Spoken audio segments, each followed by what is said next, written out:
All right, good evening all. My name is Christina Barrera and I'll be facilitating tonight's event. We're so happy to welcome you to our two-day symposium, A Sense of Place, and we thank you all for coming so much. In September 2019, a group of 12 graduate students from the Department of Art and Art History at Hunter College traveled to Dakar, Senegal to study with internationally renowned curator Koyo Kuo and the incredible team at Raw Material Company, a nonprofit art center offering research and residency programs for artists and curators alongside seasonal exhibitions, publications, and lectures. The focus of our time in Dakar with Koyo was how curatorial practice can make the presence of a place visible. Or in her words, how have actors active in our local contexts and from across the creative disciplines responded to and shaped their or our environment? We returned to New York with these questions in mind and in partnership with Kuo and Raw Material Company, organized a symposium of programming and response. Originally scheduled for March 2020 and then, like everything else, postponed due to global pandemic. Since that time, the question of place seems more relevant than ever. Presented now in an online format, our symposium considers gentrification and displacement, infrastructures of surveillance and sustainability, as they relate to how artists see themselves shaping and being shaped by their immediate environments. This moderated discussion will focus on the local infrastructure of surveillance, tracking, and data collection in New York City, probably a bit beyond. Our panelists will consider what it means to live under ever-present surveillance, how such an infrastructure infringes on basic human rights, and strategies for public resistance. Ingrid Burrington is an artist and the author of Networks of New York, an illustrated field guide of urban internet infrastructure. Fabian Rogers is newly the constituent advocate for State Senator Jabari Brisport. Congratulations on the new job. And Hasan Elahi is an artist and director of the School of Art at George Mason University. The conversation will be moderated by Janice Rose, senior editor at Motherboard. This symposium grew out of a graduate seminar led by Jenny Jaski, and this event was thoughtfully put together by Daniela Mayer, Leo Madris, Sydney Shavers, and myself. We'd like to extend our deepest gratitude to Arthur and Carol Kaufman Goldberg, who support the Goldberg Curatorial Workshop Program at Hunter, and of course, the team at Raw Material Company, Maria Elen Pereira, Dulcie Abrahams-Altus, and Devin Hentz. We'll be taking questions through the Q&A function, so please feel free to type your question in the Q&A window at any time during the conversation. Lastly, before we begin, we'd like to take a moment to acknowledge that Hunter College is located on the unceded ancestral land of the Lenape and Munsee Lenape peoples, past and present. After all that, I'm going to let our panelists get started.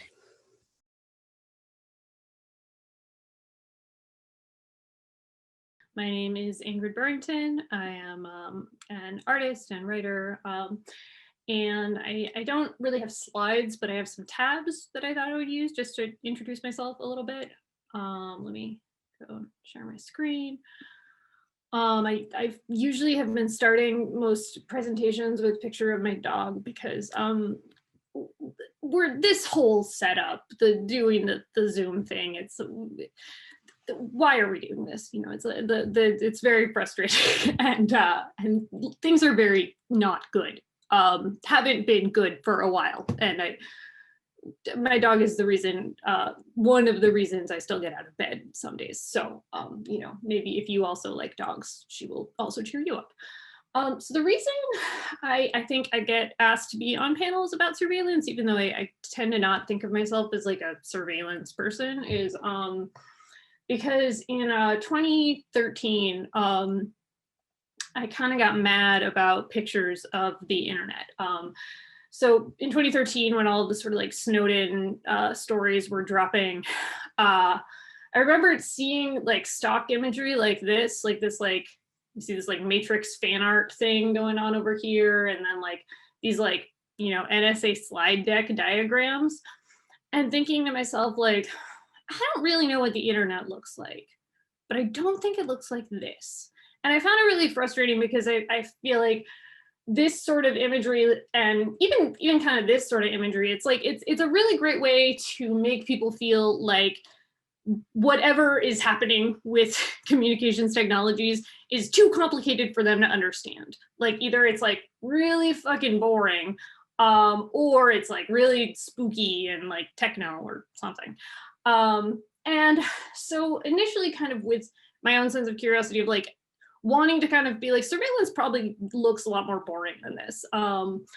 I kind of ended up realizing like, oh, the whole internet actually looks a lot more boring than this. And most of the kind of inner sanctums of the internet, like, you know, data centers and stuff, aren't kind of accessible to the public.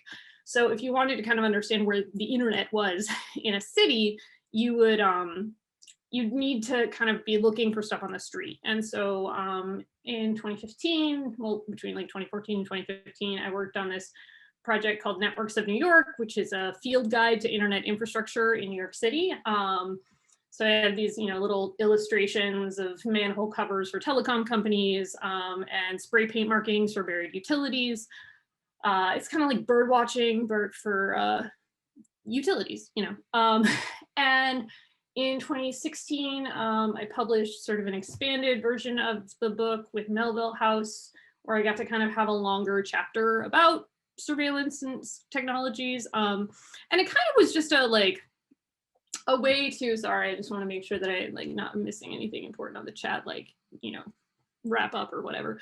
I mean, the whole project was kind of a way to, in a sort of sideways way, introduce people who maybe think of themselves as like not technical or not understanding how like the internet works, to both sort of like these like very grounded material aspects of what living with computers are like, and also kind of have like kind of these really like tangible ways to talk about things like how do we feel about the state having like all these different ways to observe like movement in space. And I guess to me, I don't know, one of the other things it becomes is like a question about like resource allocation, right? So like the amount of fiber that runs through the city that can service like the NYPD's domain awareness system versus the fiber that can actually just go directly to the homes of New York City residents just seems like kind of like a misallocation of priorities, especially right now as so much of people's lives is expected to kind of happen over fiber optic cables, right? So I think that's probably enough for me. But thank you so much for having me, and I'm looking forward to talking to the other panelists.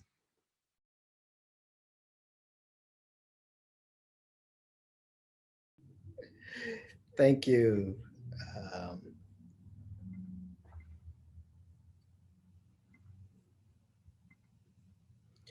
All right, so hey everybody, I'm Hasan Elahi. I'm an artist. And I guess I get called all sorts of things. You know, I get called like media artist or a sculptor or a performance artist, con artist, you name it.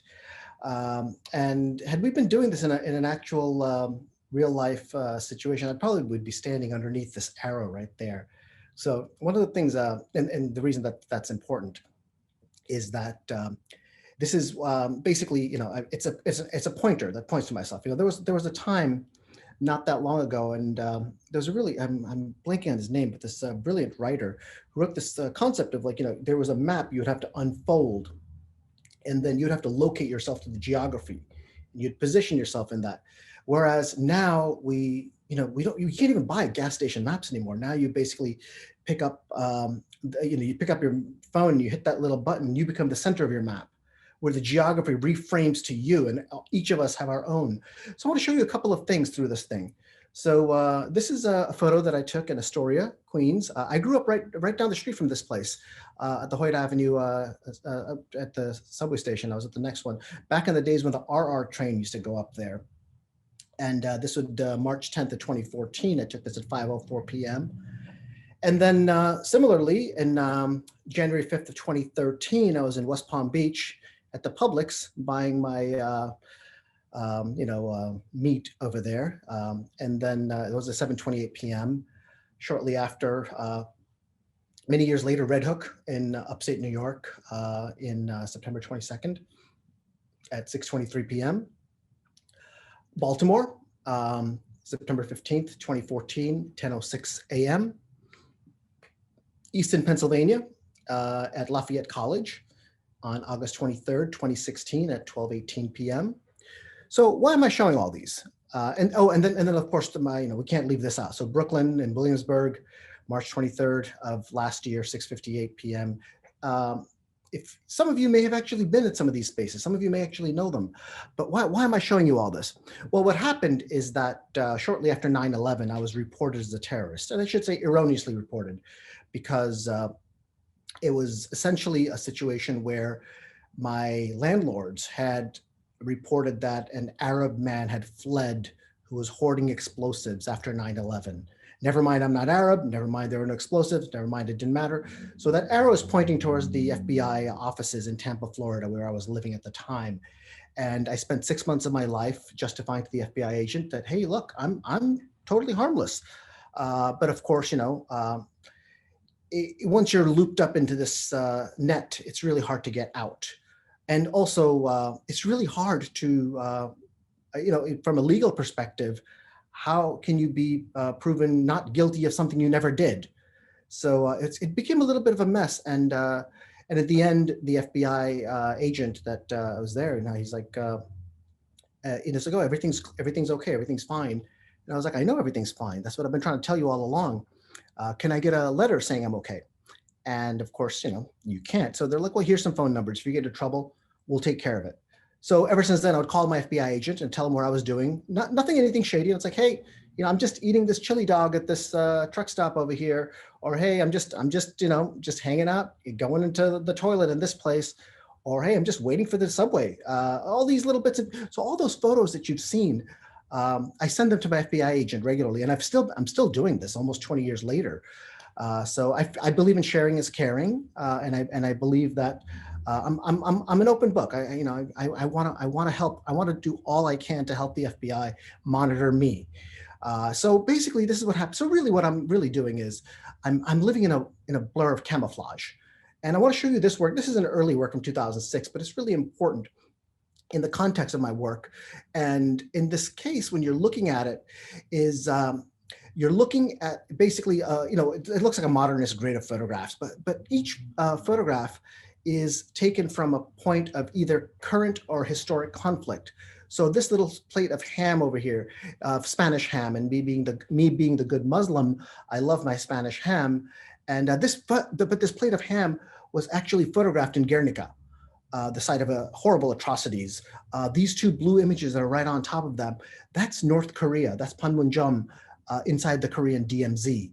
This orangish image over there, that's from the anniversary of the Orange Revolution in Kiev, in the Ukraine.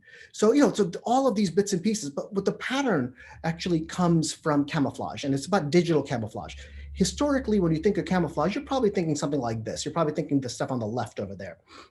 We used to use it so the body of the soldier, so the enemy could not distinguish between the body of the soldier and the landscape. So similarly, how the soldier had to embed into the landscape of warfare. But if you look, this is all this new stuff that's happening onto the right. So, and this is really the camouflage that we're seeing these days. So this image that you're seeing is taken from a really early sample of the design that was made for this, and then each of the pixels was replaced with that. Now, here's an interesting thing. When you look at the colors, this greenish, grayish, tannish, there's no trees anywhere that color.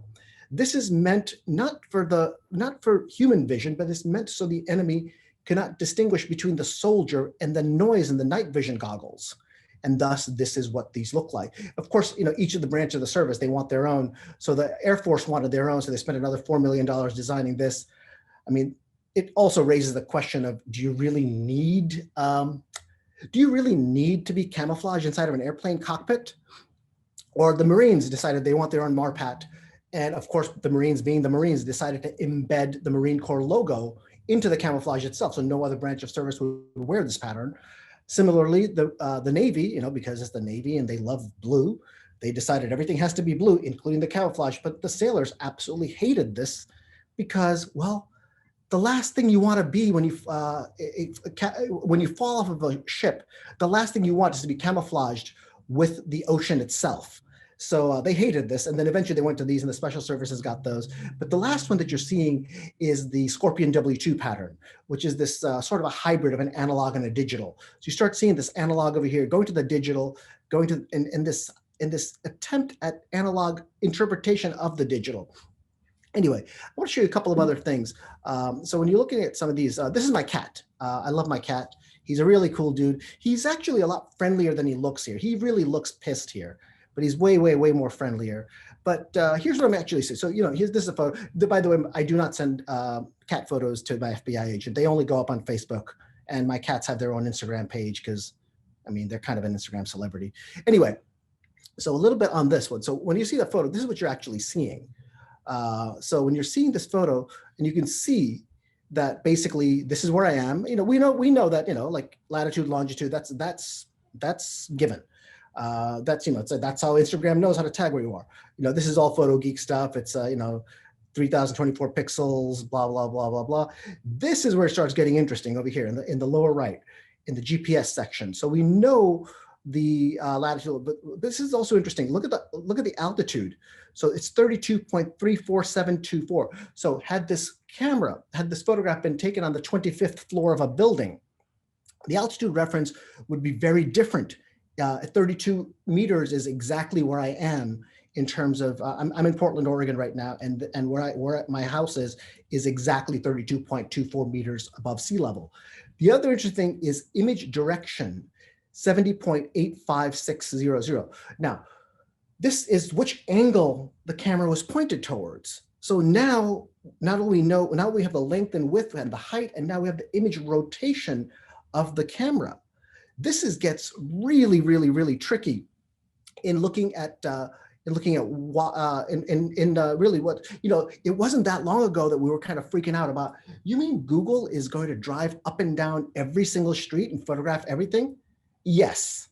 And similarly, we collectively are contributing to every interior space. So every public space has been photographed, and every image, every internal space has also been cataloged by us. And this is exactly what Zoom is. We get these images of everyone's internal private spaces. So really, a lot of times when I'm looking, actually, I'll show you a couple of other things. So, like when you look at this, like when you go to significant locations on your phone, every little detail of everywhere you've been. Similarly, how do you know your phone did 3,562 steps today? Because it keeps track of everything. You piece all this together, and we have this really deep amount of data that pieces all of this together. So I'm going to leave it at that. I'm going to pass it on to the next person. So Fabian, you're up. Thank you so much, and I'm looking forward to our conversation.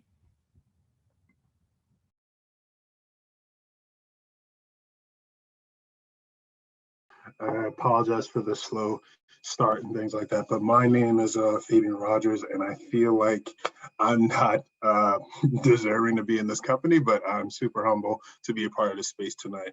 I am currently a constituent advocate for the office of Senator Jabari Brisport out here in New York, based in Brooklyn. My past, though, for me to get to this sort of interesting job started from a place of reluctant leadership, if anything. I found myself in a situation where mid-2018, my landlord put in an application for trying to install facial recognition into the place that I live, which is Atlantic Towers, which is 2 sets of 23-story buildings, about 718 units, thousands of residents here, predominantly Black and brown, elderly Black women sort of population, and a lot of legacy tenants from when the buildings were first erected in late 60s. I think it was erected in 69. I apologize if I'm off if you check the history on that. But in general, the big story of how I ended up here, bringing it back from a long time ago, was a landlord tried to install facial recognition without my consent, without my suggestion, as well as all the tenants that were on the front lines pushing back against that with me.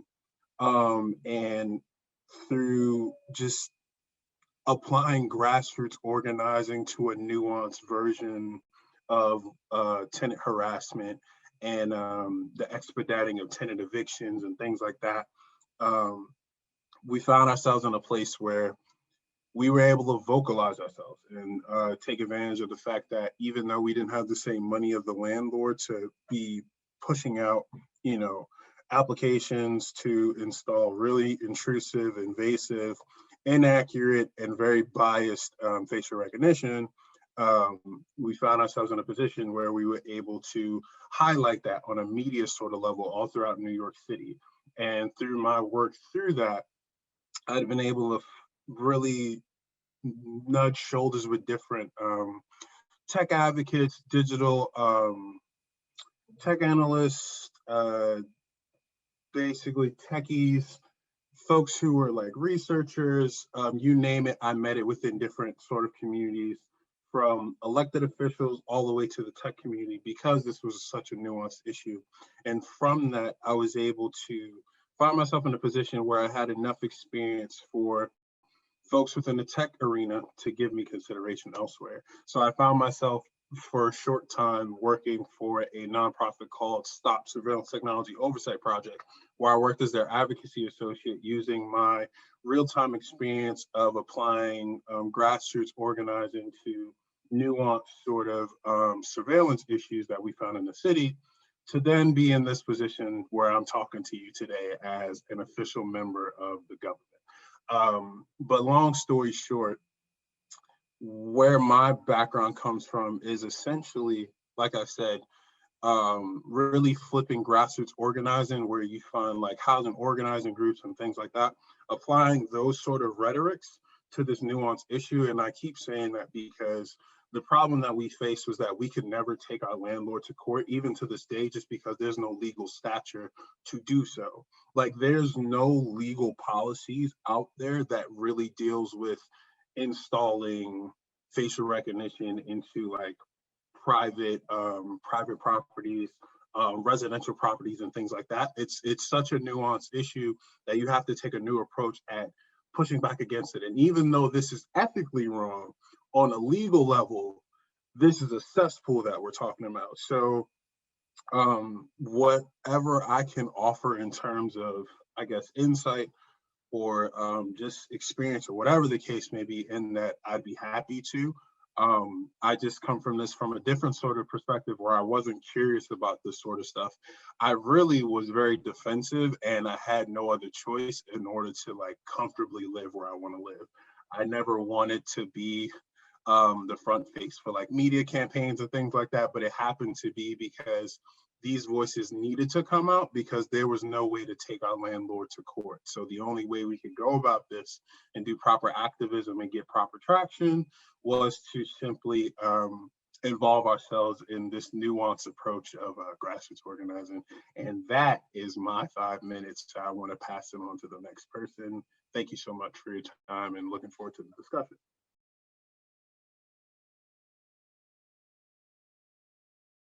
Hi, I'm Janice Rose. I'm a senior editor at Motherboard, and I'm going to be moderating the discussion tonight. And basically, I guess I'm coming into this discussion as someone who has covered surveillance for at least about a decade or more at this point. And basically, my interest initially kind of came over the intrusion of like all of these different technologies that were kind of untested and potentially really invasive into public spaces. And so the whole theme of the symposium being space really interested me, specifically because the way I look at a lot of these technologies, including what Fabian was just talking about with facial recognition in public housing and in other places, is we're really talking about a reconfiguration of space and of how people navigate in space, and how public space is interpreted, and what are our conceptions of privacy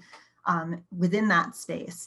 And facial recognition has been probably like a topic that I have focused on pretty extensively during this time, mostly because the way that a lot of these companies present it is, as not a big deal, as like, this is just an extension of like things that already exist. Like, we've had these cameras, like cameras are everywhere in New York City, and this is just an extension of those things. And if you haven't done anything wrong, you don't need to worry about it.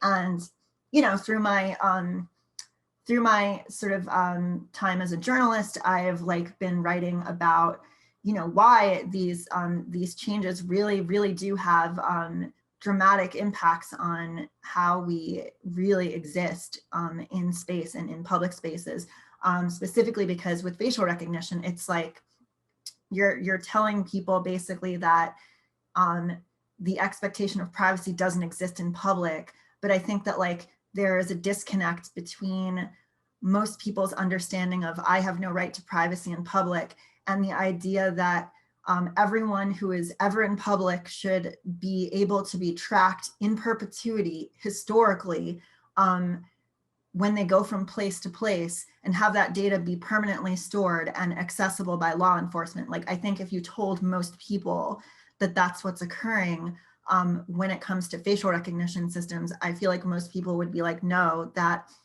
goes against like normative conceptions of space and public space and how we're supposed to navigate in space around, you know, our city. And so I'm really looking forward to this discussion right now. And I guess I want to bring in our panelists. And I guess my first question has a lot to do with what I was just talking about, this notion of space. And I guess I want to start out just by asking generally about how everyone's conceptions of space have changed due to surveillance and the role that it plays in sort of organizing people, and especially when it comes to the fact that, you know, a lot of these technologies obviously disproportionately impact communities of color, they disproportionately impact marginalized people, and how that plays. And so I just wanted to ask, like, if people can just kind of go around and like give a sense of like how learning about the existence of these technologies has kind of like changed the way that people see space and the way that they navigate it.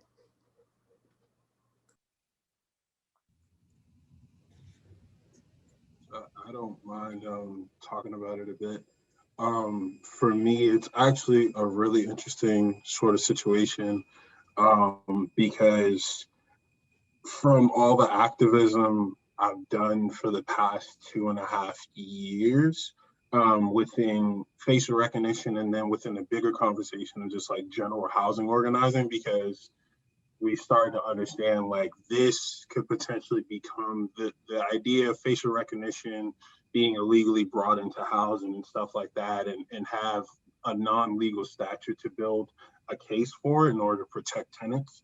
It could add on to the already ongoing list of other housing issues that pop up as is, whether it's like pests, landlord harassment, illegal evictions, illegal co-op things, illegal co-op conversions, you name it, there's a whole bunch of other housing issues in the city. This is just another nuanced aspect to that to expedite the process of kicking tenants out. So I've always come at this from a housing perspective.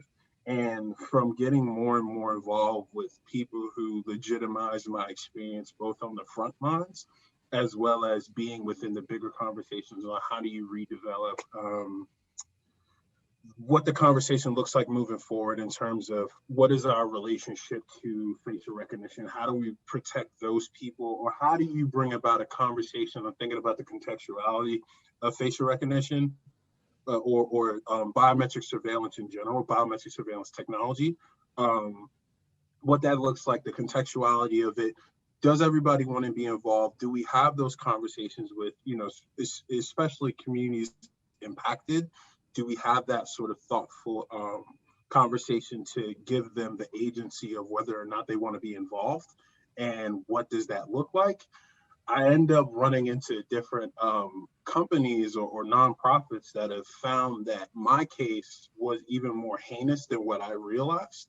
I'm currently in collaboration with Amnesty International, which is they're in the midst of building a really cool campaign. I don't want to disclose too much because it's still in the midst of developments, but basically from them talking to me personally and just trying to understand my story before they went about their campaign to think about pushing back against facial recognition and biometric surveillance technology, they told me I was a person of interest where I needed legal help in order to stay away from the landlord harassment that I was going through. Like, that's how different my relationship is because of the intrusive devices that authority figures get to use and how they use it against communities impacted and things like that. And I think what often happens is communities impacted don't even think that they have this sort of, they should have this type of agency where they should have these types of protections. You kind of just go in guns blazing, hoping that your grassroots organizing will end up turning around in your favor, where you get a sort of resolution where you're not at risk, where you're not being watched, where you're not having your privacy being taken away from you without your sort of consent and things like that. And so, my mind's completely changed in terms of what it looks like moving forward and understanding how stealthy surveillance technology works, because because of the landscape that we're in now, it's kind of inevitable to find yourself within networks or frameworks that force you to have to give up your privacy for some extent in order to be able to engage on a very digital basis, because we have no other choice. So I don't want to take up too much more time, but yeah, that's my take at least. So thank you.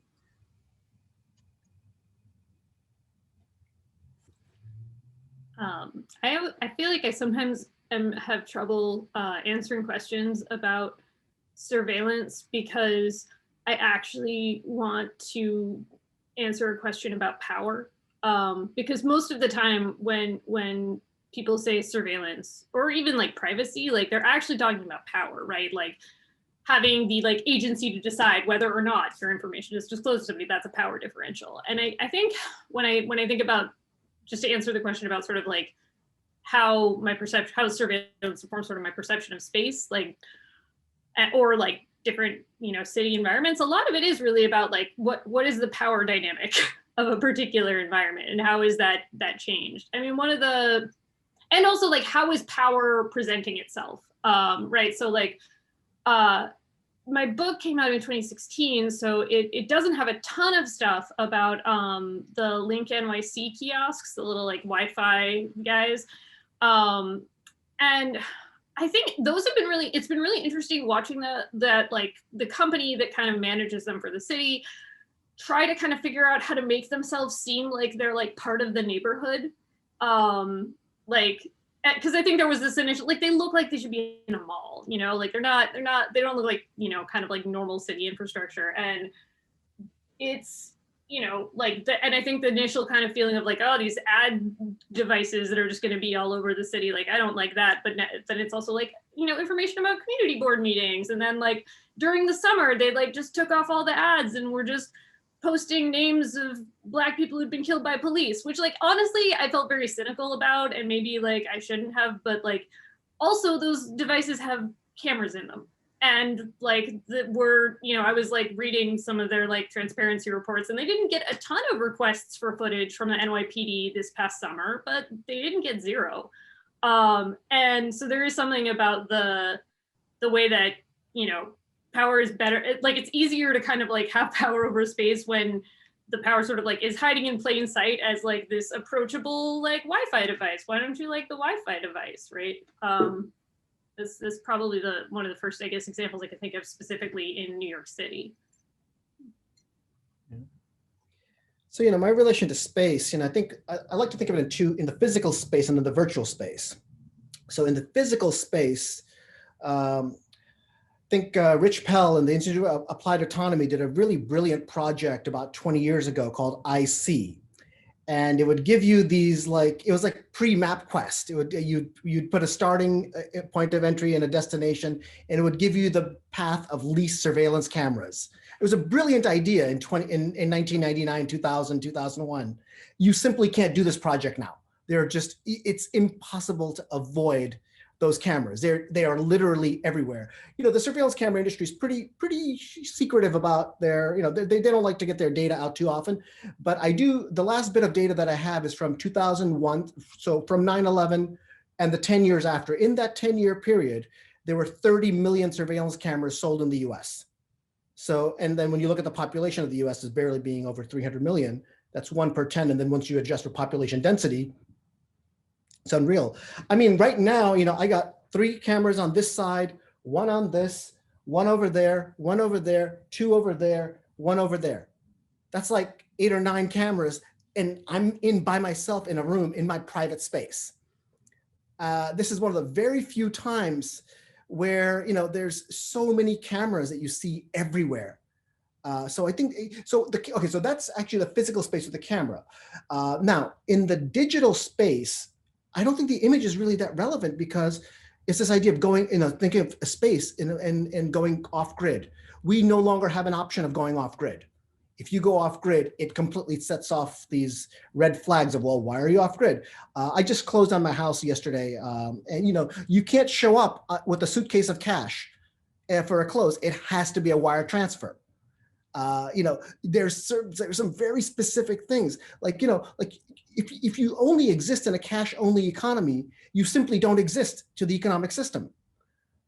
There's a lot of really things. So when was the last time any of us stood in line at a bank, not the ATM, but actual bank teller, to withdraw cash? We don't do it. We just don't do that anymore. There's so many things that we have so normalized that the digital space has really become it's so embedded in our daily lives. And so what we're really seeing is this real conflation of body and data body. So really thinking at it from that perspective. So that's my take on space and the body in that space.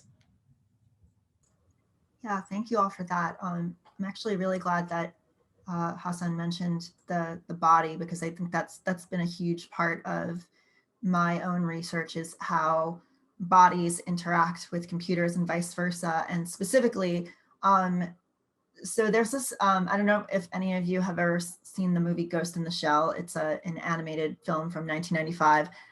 So there's this one scene in the very beginning of the movie where the operator guy, his hands kind of expand into a million little cybernetic fingers, and he starts typing on the keyboard. And I think about this scene, and there's a GIF of it also, and I think about this all the time, because this was, and this movie was ahead of its time in a lot of different ways, but this is kind of one of those moments where you have to remember that at this time, this is what we were thinking would happen, is that we would change our bodies in order to better interact with computers, when what's actually happened is that computers have gotten better at understanding the human body and how it moves throughout space.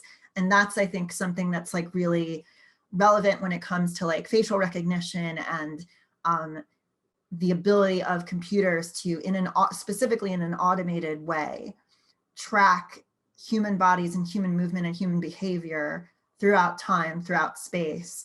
And by doing that, we completely change the relationship between what it means to have a camera, what Hasan was saying about all the cameras around us, those are cameras that we have in our private environment. And there's also all these cameras that are outside of our private environment, and what can be done with those things. And I think about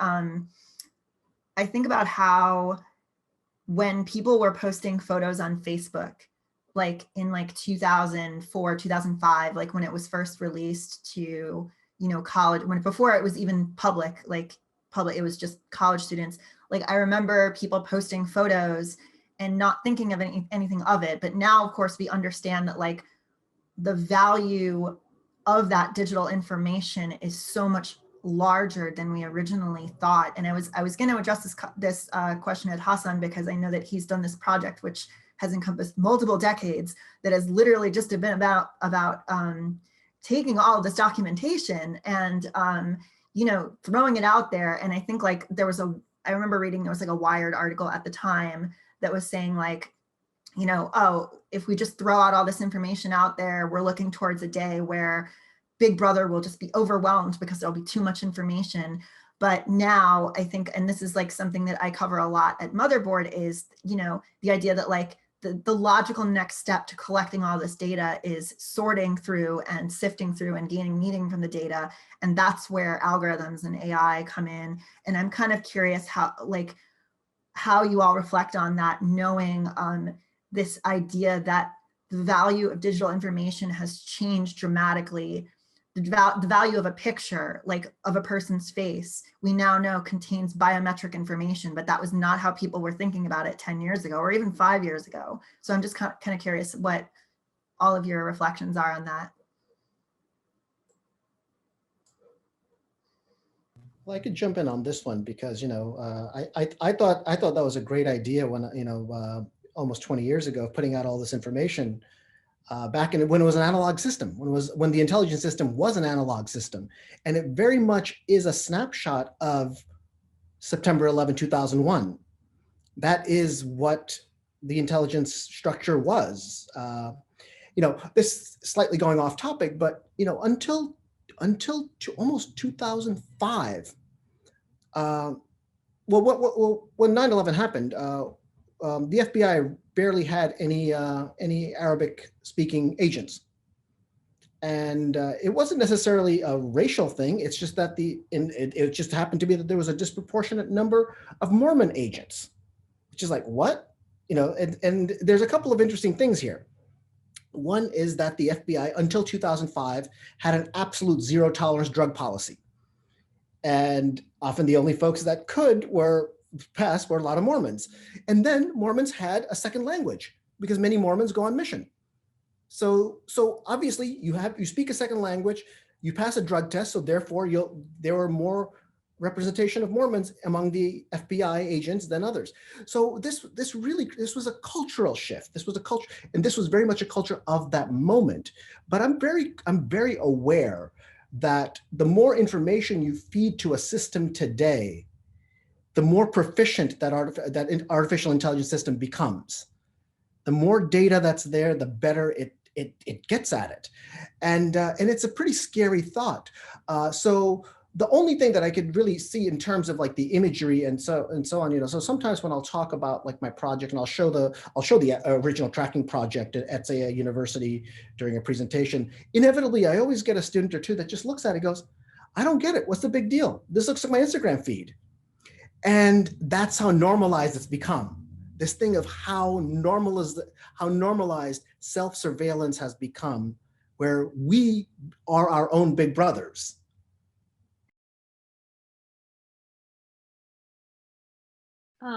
One thing, first of all, the Mormons as spies thing is one of my favorite, like, just fun facts about spies. It's like, yeah, that makes a lot of sense, but and also just like anecdotally, so I live in New York now, but I grew up in Silicon Valley, and in 2005 I had a friend who was hire number 7 at Facebook. So I went to their offices, which were off of University Avenue across the street from this like shitty little 2-screen movie theater. Because like downtown Palo Alto is a college town. I mean, it's a Stanford college town, but it's kind of just like a lame downtown. And I remember, going up the stairs from like the place to the place above the Chinese restaurant. And they had these like 8.5 by 11 printouts that they'd taped together. There was this long list, and I was like, what's this? And they said, oh, this is every movie that everyone said was their favorite movie ranked from Facebook. And I was like, oh, right, you have all of that. Like, because I remember saying to James at some point, like, this is the dumbest thing I've ever heard of. Like, what, he owns a house now, I don't own a house, that's fine. But like, I think even then, like, at a very, like, I remember just being like, because you can see all of it. We put it on the website, on the page, and you have it. Now and this was like, to be fair, like I didn't, growing up in the Valley, like my parents didn't work in tech, so I didn't really understand what everything else around me was. But that was also like, that was some kind of moment that the industry sort of starts to change. And it's very weird going, I haven't really been back to the area in a long time, but yeah, it's the emphasis sort of shifts. One thing though that I think is also kind of significant for just thinking of like how do you kind of build an apparatus, like have enough of this information, is like the other thing that did have to happen was like the infrastructure had to improve, right? Like Facebook had to build its own data centers, which happened, I think, in like 2009 is when they first actually built their own purpose-built, like they own special buildings that hold all their stuff. And there's a TechCrunch article from that time that actually is titled like "Too Big to Fail: Facebook Opens First Data Center," which I like still kind of have to ruminate on. But yeah, both like kind of the ability to even just like hold all of this stuff, and then the ability to hire away all of the smartest engineers out of every, you know, major university to build the computational like tools to process this stuff. You kind of have to already be really rich for any of that to work. I recently I gave a talk a couple months ago about other network infrastructure stuff for a friend's class, and it was really fun trying out this thing on students where I was like, what if instead of calling data centers infrastructure, we called them the means of production? Because that is in fact like the way that you are able to actually like have profit, is because you can actually do something with it. Sort of speaking to your point, Hasan, like, and I think it is, I feel super old when I think about how much 9/11 actually defined this and how that is increasingly something that will not be in living memory to people, that even like the before times, you know. I'm a little rambly here, but I think those are all my fun facts. I think for me it's sort of interesting because I'm still only just 25, so I have an entirely different perspective when it comes to understanding like information and our relation to like social media and things like that, and realizing like how much Silicon Valley and all, you know, these sort of like tech companies that have been able to circumvent, you know, legality and be able to build a profit off of something that just was a cesspool on a legal landscape. You know, on a legal landscape, we're just getting at a point now where like Facebook, big companies are starting to have to break up because they're too big. They're becoming conglomerates. They're becoming these monopolies where data information, like you brought up before, Hasan, is integral now in terms of like money, commerce, and things like that. And that comes from a background of taking advantage of the fact that there wasn't a legal landscape stopping, you know, these companies from being able to build themselves up and build this data up in a way that really was unethical. But they ployed it as this sort of game of, well, you can build your own sort of online profile. You can invest in reinventing yourself and things like this. You can build the network you never had in high school by going online and doing this.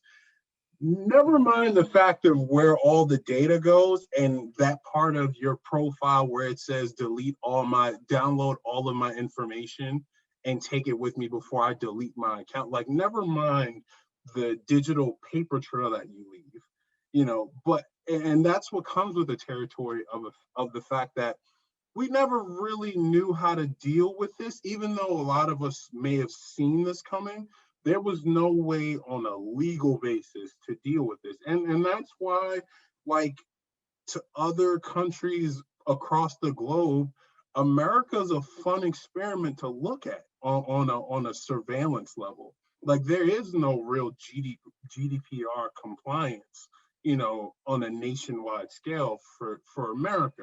So you have places like Germany, Europe, things like that, looking over here to see the experiment of, well, what happens when you allow a nation to allow like these one-off companies to just run rampant until they break things. Like, keep on innovating and creating until you break something.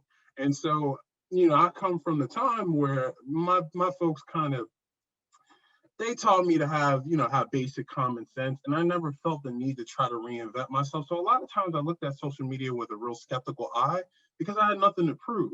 Like, I never was into like popularity. I was always a quirky kid, an artsy kid. I found my niches and I was okay with being a loner because I was comfortable with myself. Not everybody gets that sort of, you know, pleasure. So people get more and more invested in things that might be harmful for them in the long run. And what I mean by that, on a benign level, is kind of like what you're seeing with a lot of the folks that have ran up at the Capitol and, you know, was kind of flying under the radar as like an okay conservative person. But now that you were at this event and there's a digital timestamp attached to you being a part of this event, now your entire career could be destroyed off of a social media post. Like, that's the power of like the fact that there was never a legal stature to put in check for these types of companies. So I mean, again, I feel inexperienced, but like my experience is experience in a way, unfortunately. So it's almost like I'm walking through this again through like a grassroots sort of lens where you're kind of just rolling with the punches. And I'm kind of thankful, like a long time ago, I never got fully invested in a lot of the social media, unless like I have to do it for professional purposes, like updating my profile, so people know I exist. But like otherwise, keeping away, meeting up with friends in person and things like that. But in the grander scheme of things, just understanding there is a digital paper trail with you. And fun fact, I definitely got a warning from like my chief of staff where they were just like, look, I understand you all have your social media. Just be careful with what you post moving forward, because now you're a representation of the Senate. So like, I'm legitimately a walking example of why it's so important to really at least think about what our relationship is to our data bodies in a sense. And I don't mean to take from ODB, shout out to ODB, they're cool. But just thinking about like the fact that we can't just we have to think about both ourselves in a real living context and also in a digital context, because our digital lives can affect our real lives in real time. It can ruin everything because companies got away with getting so much information that's very integral to like to commerce now, where it's not bank telling, like you said before, Hasan. Now it's digital commerce, Bitcoin and things like that, and using Venmo, Cash App. It's everything has become an investment in these very intrusive and like almost intrinsic like programs that we can't run away from, because it's like the bare minimum in order to walk around and function as a regular person, if that makes sense. Yeah, definitely. And like, I'm really glad, Fabian, you brought up the, just like America being kind of like a case study, and like what happens when you just like let tech companies just build whatever they want and worry about consequences later. And that's obviously, something I've written about and read about a lot. And I was actually thinking about that, and also what Ingrid was saying earlier about a Link, which is the free Wi-Fi service here in New York. And like, there was all of this kind of to do about it because of, the data that was being collected, the fact that there's cameras on all of the Link devices. And, there was also like, at the same time, this was kind of like a piece of what should be public infrastructure, but which was built and designed and implemented by a private company, which by the way is Sidewalk Labs, which is the company that did the Link project, is owned by Alphabet, which is the parent company of Google. So you effectively, like what we have here in New York is a, privately built, privately owned, public type infrastructure. And I started thinking about that a lot more over the summer because of the pandemic and how everyone kind of changed their behavior in response to it. And specifically, like, all the clubs are closed. Nobody's going to the club anymore. And so everyone is going to the park. Like suddenly the park is like the hot spot and like everybody meets up at the park. And like that got me thinking once again about the Wi-Fi kiosks and all of this, like, this communication infrastructure that's being built, which is like technically owned by a private company. And like, people like to make fun of Elon Musk and like, the Hyperloop thing where they're just, and the startups that are like, we have this really amazing transportation thing that like stops at predefined points around a route, and everyone's like, you invented a bus. It's like, yeah, but they know they're reinventing the bus. It's because they want to own the bus. They want to own the public infrastructure that's previously existed. So I guess the question I want to put out there is, especially now that like the pandemic has created this like almost renewed importance for public infrastructure, how do we go about talking about public services that are built by private companies especially when we now find ourselves like where we can't go inside. We can't go inside to restaurants. We can't go inside, at least for the near future. That's how it is. So I'm curious, like, what you all think about that in relation to like these things like Link NYC that are building these private sort of like communications infrastructure in public space. Is it, I feel like maybe we could start this, larger conversation with just a like, fuck Mike Bloomberg. Is that like, we're all on board for that? Cause the Wi-Fi kiosk thing, like it's textbook his play, right? I mean, also we all like, I feel like a part of living in New York is like, you have to hate every mayor. Like there are no good mayors. They're just, but like, he was very bad. He was the richest man. That was the worst. But like the private public partnership stuff, that's like very old. I think under his like reign, like it got a lot worse. And he was like, the data mayor, right? Like he brought all those fucking Bloomberg terminals into City Hall and he took them out when he left, which is so petty. But I remember actually I met one of the people who worked on the Link NYC things, like when it was still kind of in the bidding process, and like they had also worked on the MTA things, the like signs that tell you like when the next train is coming. And I remember like he was very much like, no, this is like a win-win, right? Like we're just, we're just gonna put up some ads and like the city gets this stuff and they like make money off of like everyone's, it's great. And I didn't really know how to, at a certain point it became very clear we were just like talking past each other. And I think, I don't know, the city did recently release the internet master plan for like the next decade, which does include trying to like kind of expand kind of broadband options. But like one of the things they find, NFC and Community Tech New York, which is an organization that does work related to kind of building community wireless networks in New York City, has been doing some interesting work looking at like opportunities for community-led infrastructure projects. Like what would it look like if, instead of being like, oh, well, we'll like broker new franchise agreements for the telecoms to put in new fiber so there's competition, what if you were like, what if we made the library an internet service provider? Like, you could. They have lots of buildings, you could put antennas on top of them. I think there is sort of a lack of imagination about what to do with public assets sometimes. And one thing that I hope that kind of renewed engagement with public space might encourage is sort of an imagination to think about like how you could better use existing public infrastructure.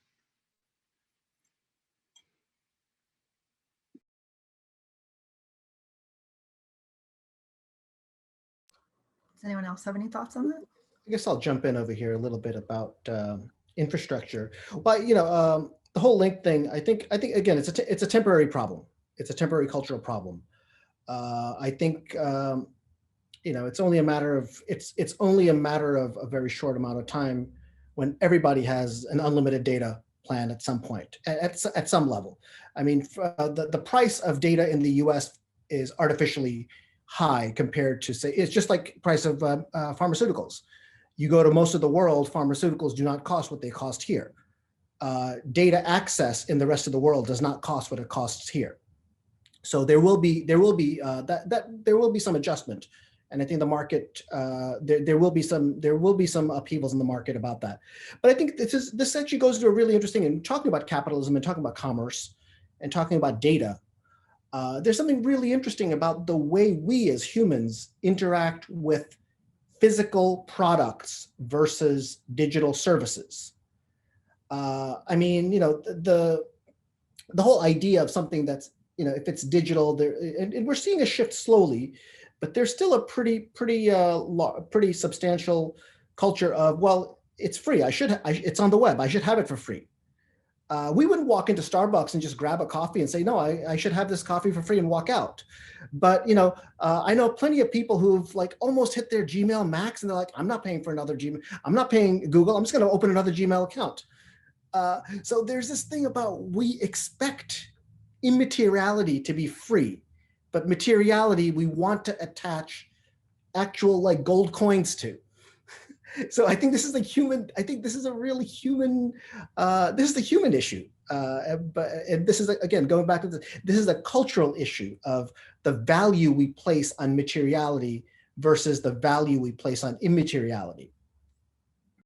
I mean, just if it's okay to just add one response to that. I mean, the other thing that's kind of funny about that to me is that it's like, it's not immaterial at all. Like there literally are enormous buildings in like Virginia and Iowa and like all over the world holding all of this stuff. It's very material, and it like actually like requires a lot of electricity and water and stuff. Like mass surveillance is like arguably bad for the environment. And the ability to like think of this stuff. I mean, actually, that's why I'm actually sort of curious, like how we get to the place of like artificial like data prices going down when like someone's still gonna have to pay the power bill for keeping that data center open. It's funny, like that's a really good point, because it kind of brings you to the point where I think there's a lot of illiteracy around understanding what the digital landscape looks like. Like I think there has to be like a history lesson done on the internet, and understanding that Wi-Fi like is not really Wi-Fi. It's fiber optics under the ground leading somewhere. Like it didn't hit me until like I saw Verizon workers come into like buildings near me and like asking people if they wanted to get like new Wi-Fi, and trying to figure out like, why is Verizon above the rest? Like, how do they get such good service? Well, it's because they're tearing up the ground almost as bad as fracking gas, and they're installing fiber optic like wires that are basically hard pressed to give you perfect Wi-Fi, but at what cost? And I think we never, I think this has been reiterated many times over in many different ways throughout this conversation, but it's always the conversation that we're not having around, the digital landscape is at what cost, whether it's who it's affecting or how it's affecting or what it's affecting. And I think that just comes from a real lack of illiteracy.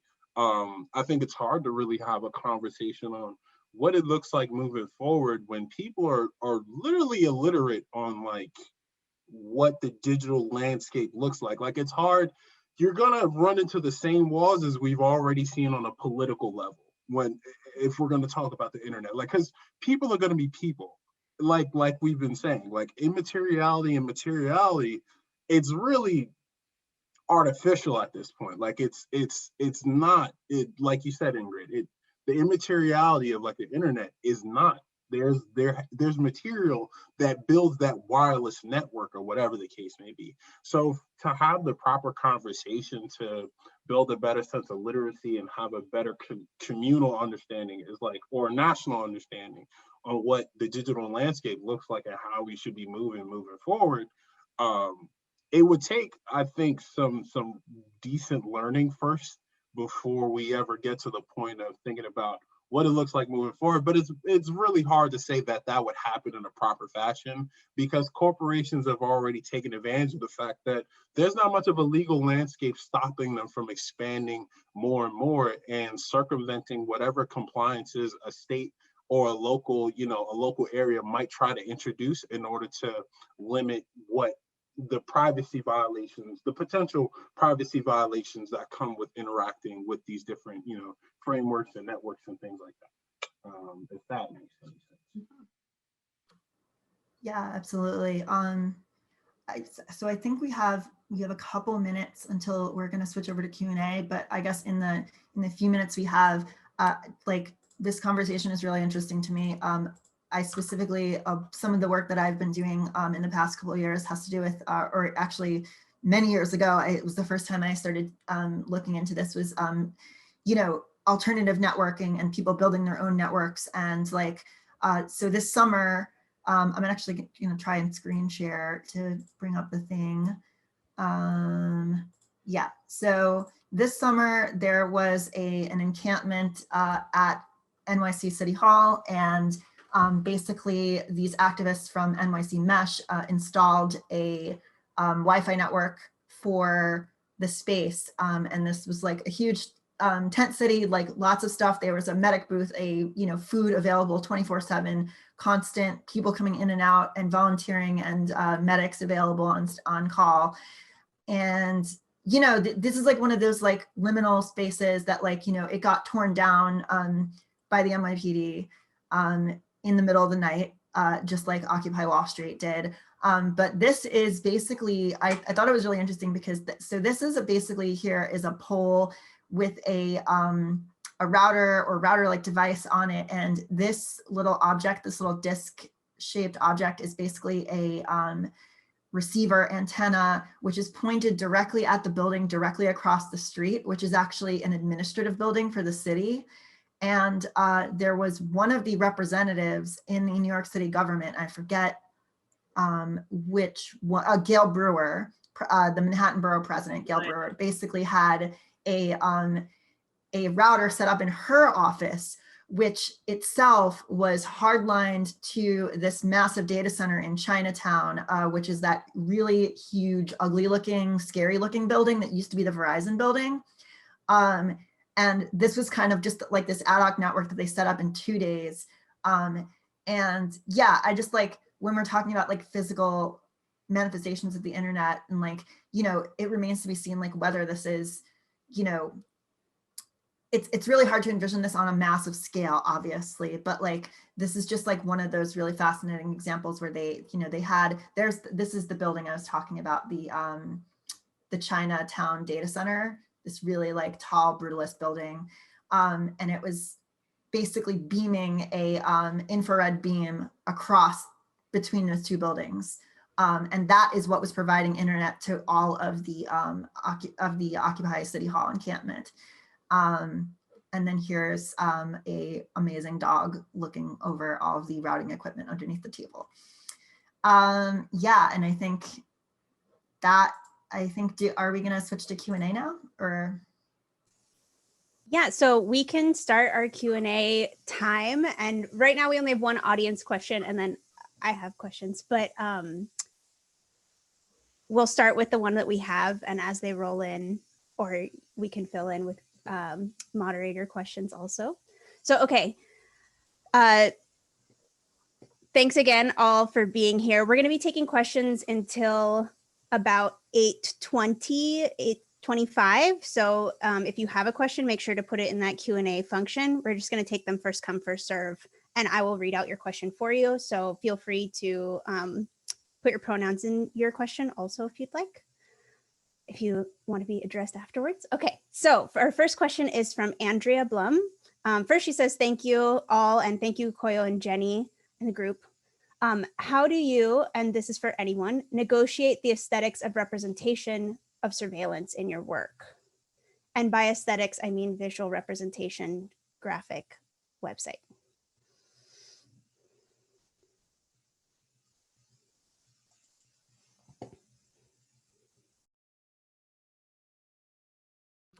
I guess I can start. I really think that like, yeah, visualizing surveillance and visualizing like the concept of surveillance has always been a really tricky thing to do.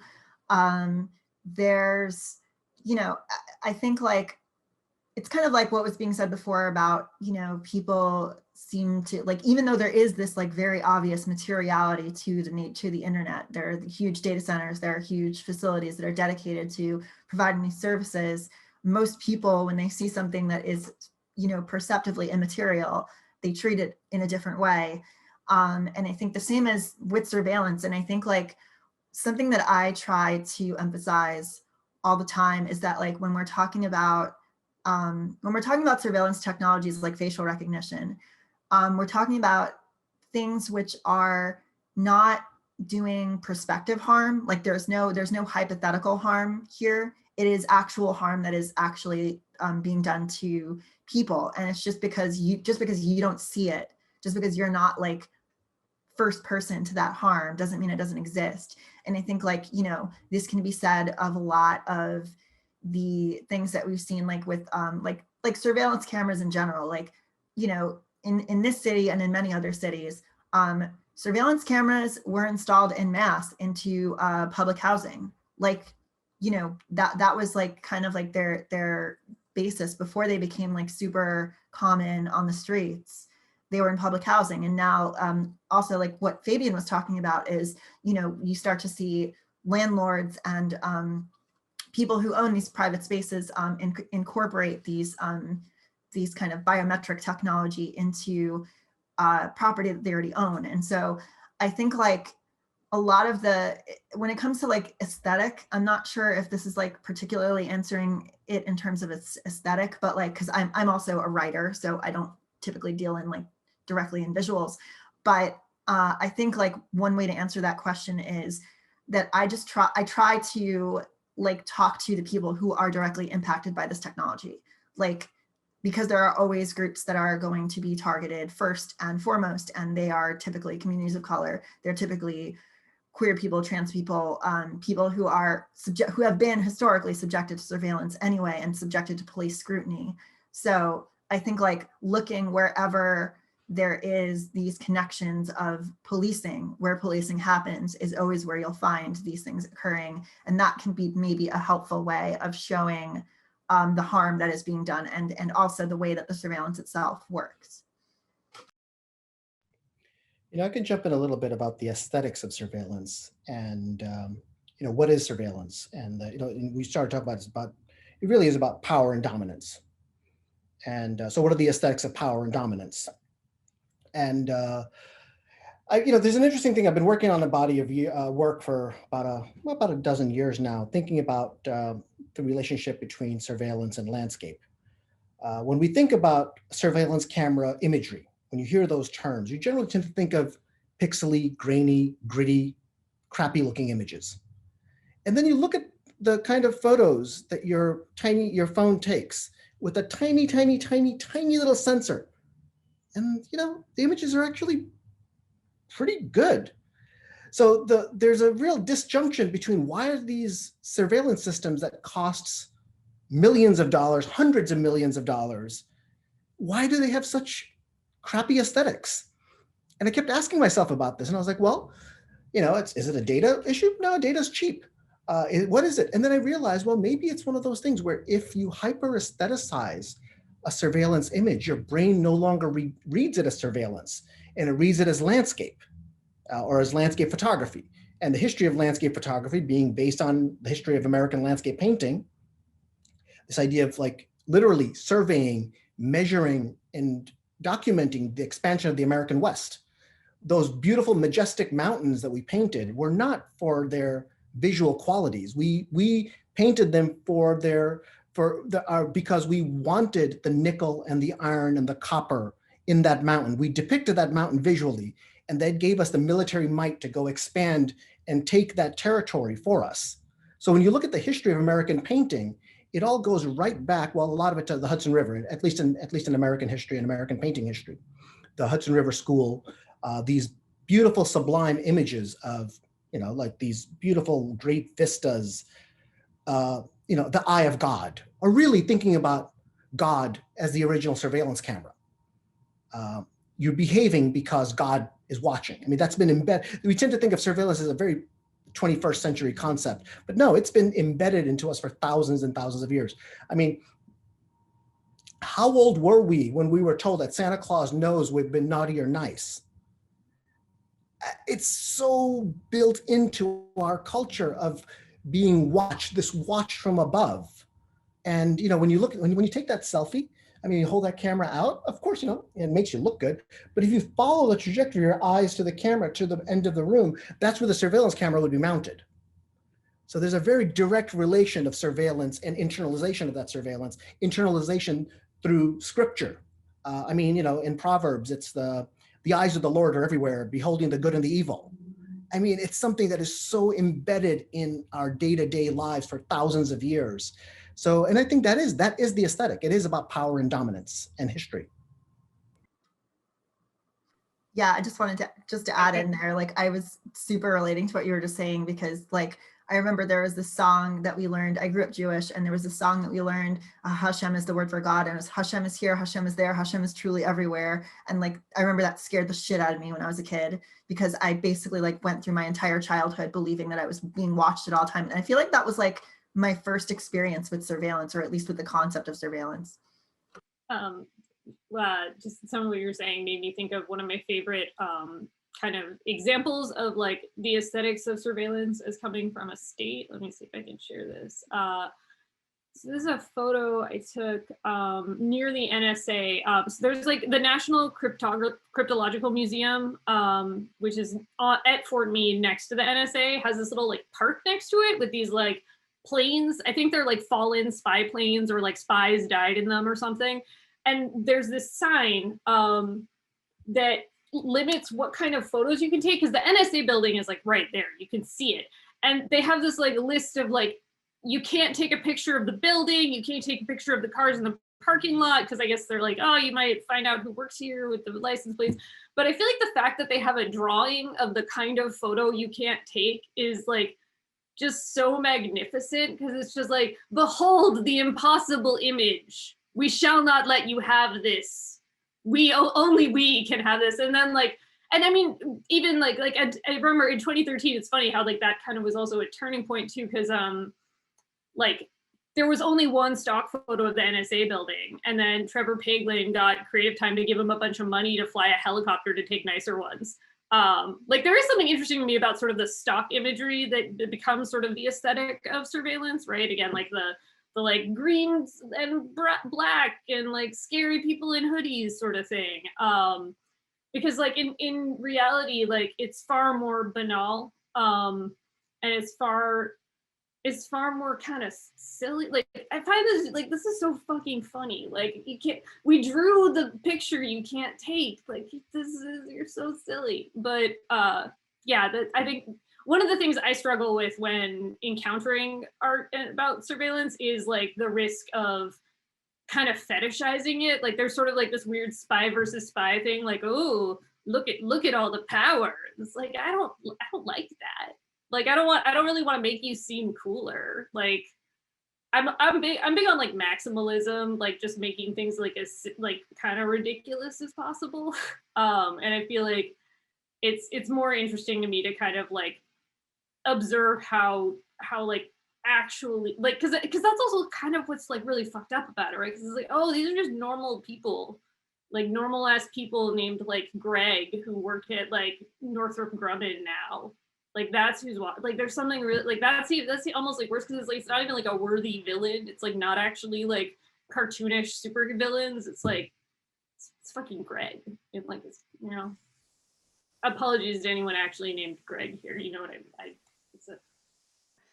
We have a second question that actually it sort of relates to municipal and public services and buildings. So from Mark, they ask, or they say, hi, Ingrid, you mentioned the NYPD requesting video from Wi-Fi kiosks. Is the information around NYPD requests publicly available?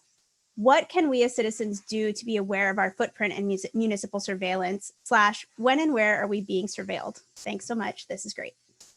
Cool. Actually, I'm going to drop in the chat their most recent. So Link NYC does publish transparency reports. They have since I think 2016. And they don't get that many requests. Again, it's not zero, but it's generally like it's not in fact like it's not like a central, I guess, source for like kind of surveillance records, but it's there.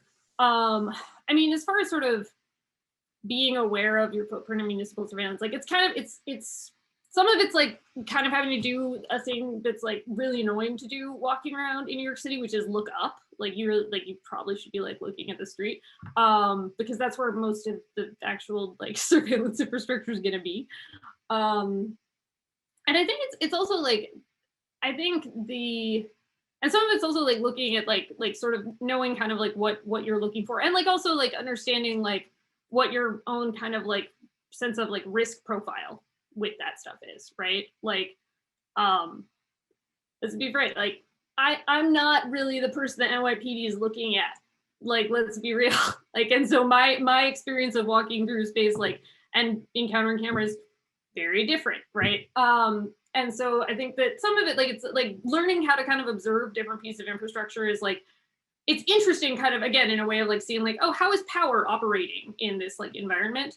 In terms of doing that as a form of kind of self kind of protection or like kind of like or security, like that's kind of a decision you kind of have to evaluate based on your own kind of like personal circumstances. And I don't know if I could give like a good set of guidelines that would apply to everyone for like how to face that. Also, like some of it, like I am also wary of telling people like, don't live a life, like just don't go in the world, don't go, like that's not helpful, and not really how like, yeah.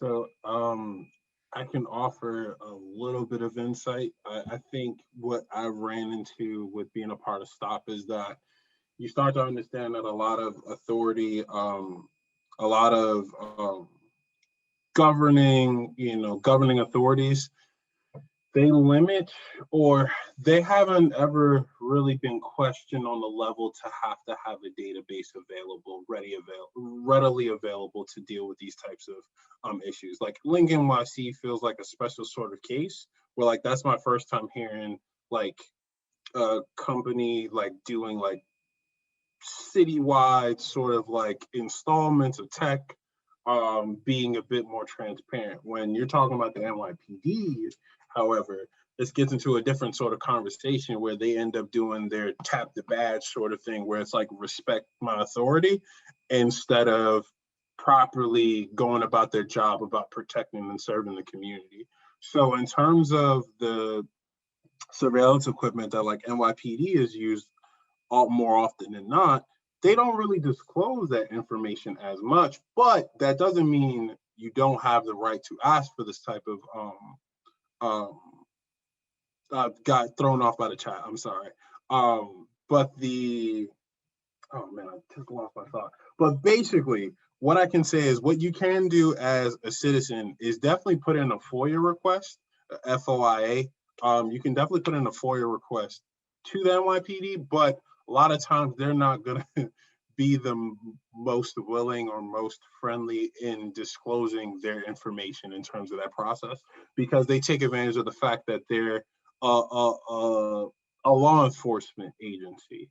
They're gonna take advantage of that in turn. They've taken advantage of that to avoid disclosing that sort of information to give that type of comfortability. And with the project that I'm in collaboration with Amnesty International, one of the installments that they have going is a potential microsite to allow folks to put in FOIA requests and like mass blast NYPD, because they've never dealt with FOIAs on a mass level where it's like there's a demand to disclose this type of information. So what you're asking for, Mark, is like something that's not asked as much, because again, I don't think there's as much thought in terms of what our digital footprint looks like and how do we question backtracking that among different agencies that have our own private information within their database, if that makes sense. I guess I can also add that the NYPD is like, I've sent FOIA requests to many, many government agencies, and the NYPD is among the worst in terms of like whether you're going to get a response. It really depends on like what you're asking for. But yeah, like I think that, yeah, and Ingrid actually put into the chat very helpfully that there was a law that was passed that actually did make some types of information about surveillance technologies used by the NYPD available, which was previously unavailable. And I think that like, if you look at the history of the NYPD's use of surveillance technology, it is extremely shrouded in secrecy, and they kind of take a stance of being that any information at all about what they're doing is what they refer to as tactics and methods, or like basically this terminology that they use to basically say like, oh, well, if we told you literally anything about this process, even if it's like something that's been observed in the world happening, like it would compromise our investigative technique. It would allow other people, it would allow criminals or whoever we're going after to circumvent the technique. But this law that was passed that Ingrid just posted in the chat actually does provide transparency for a lot of that technology, which is something that we have not had before in the city.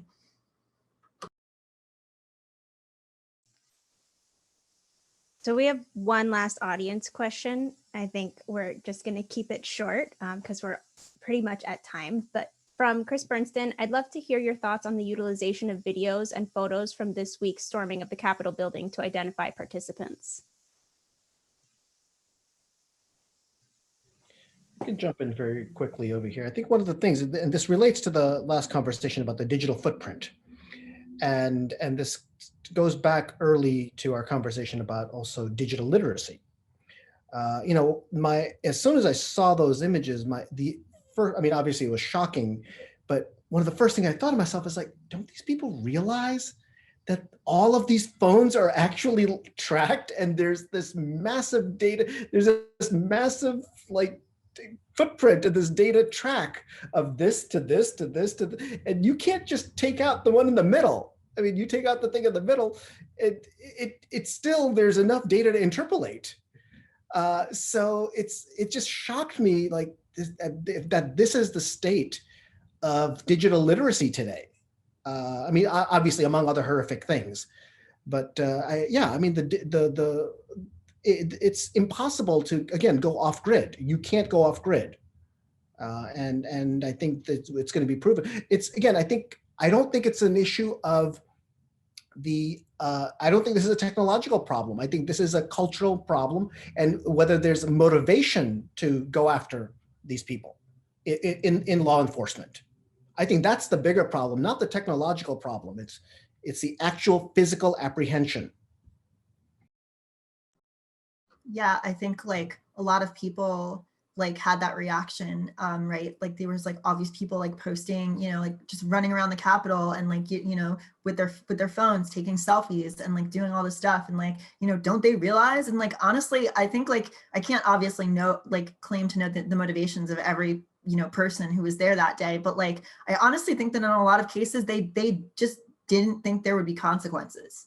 Like these are people who are not used to having consequences. These are people who are ideologically aligned with the US government, which is, you know, an institution founded on white supremacy and founded on patriarchy, and like that, those two forces align. And so therefore, like, I think a lot of people honestly, like maybe we're somewhat literate, like digitally literate, and maybe in some cases they were not aware that like their location could be like fine tracked in that way. And also there was like Parler, which is like the alt-right like social media network, which leaked a ton of data due to a security issue.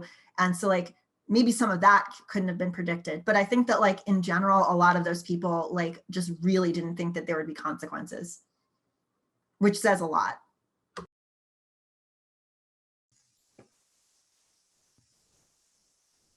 If no one else is going to add to that, I can take us out. I feel like that's pretty much everything. All right, everyone, thank you so much. That was our last question for tonight. I've put some links in the chat for this event. We put together a kind of starter pack study guide on information about surveillance, other conversations on surveillance, books, podcasts, documentaries, which you can download at a Google Drive link. All the recordings and materials for this event and for the rest of the symposium are going to be available soon at the Hunter Department of Art and Art History website, which is linked in the chat. And there's also events tomorrow, so you can see the schedule in the last link. If for some reason you lose that Google Drive link, I'm going to put my work email in the chat also, and you can email me for it. I'd like to thank all of our panelists and our amazing moderator for such a deep and interesting and useful conversation. And again, we thank you all so much for coming, and we hope you all have a good night.